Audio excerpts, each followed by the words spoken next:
Hello, my name is Peter Sands. And I'm Jose Menjuar, and this is Drone Squad. Our project was designed to be the best performing on drone with a short amount of time constraint and to be economically perfect. So, continuing from what Jose said, this is our drone. We have four armatures here. We have four brushless DC motors, each featuring a prop over here. It's two propeller blades. We also have, if you zoom out here, these are our little landing pads. So when it hits down, it's not going to be flush. If there's any water or fluid, it's not going to damage it. And the housing over here is where all the electronics would be. And now I'm going to show you the other parts. This is our bolt.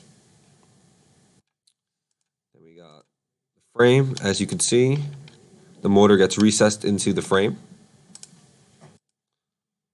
This is our motor. The pin will go into the motor.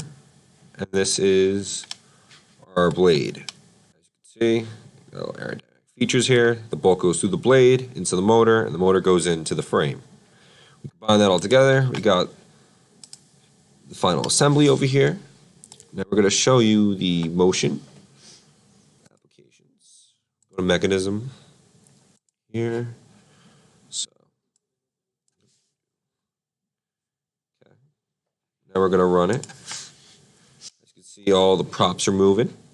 They're moving in opposite directions. Just keep the torque stable. You don't want them all going counterclockwise or clockwise. Then the thing would flip. Okay. So back to the economics of this. Our drone, we knew we had a time constraint, so we made a small scale, more like a disposable drone, and it's targeted to the hobbyists. The reason we chose this is because we wanted to make it economical, and if you're targeting the hobbyists, then we were able to push the assembly process onto them because that's going to be part of their fun of making it. So most of the parts on here are going to be plastic. You got the prop here, you got the motor housing will be plastic, and then the frame's plastic, so everything gets recessed. That's just to keep it cheap because plastic's cheap to work with. We're going to use plastic injection molding as the mass production form to produce this, and also when you're doing that you have to make molds for each part, so that's why we want to reduce the amount of parts. And prototype would probably entail 3D printing it. But another aspect of this, these parts are going to be used, we're going to use adhesive, and we're going to ship that in the box. The end user will then use the adhesive to put everything together. And we're also shipping the box sandpaper. The reason we're doing that is because we're going with a transitional fit for the parts, but the tolerances are a little wider for the plastic parts with the upper tolerance of positive 0.05 and a lower tolerance of 0.01. The reason we have the upper tolerance higher is because for the plastic parts, because if we're shipping it with the sandpaper, the end user can just take away material. If you have it too small, they're going to just have to use more adhesive, but I think it's better to take away material. Okay? Another aspect of this is that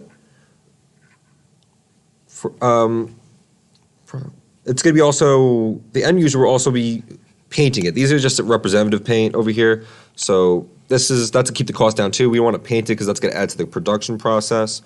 And the pin over here is actually the main metal component, and that's going to have a Tyler tolerance because you can't really shave down metal as easily. And that's going to be positive, negative 0.01 centimeters. Everything we're talking about is in centimeters, and the overall dimensions of the drone, the width is approximately 82 centimeters, the length 85 centimeters, and the height 12 centimeters.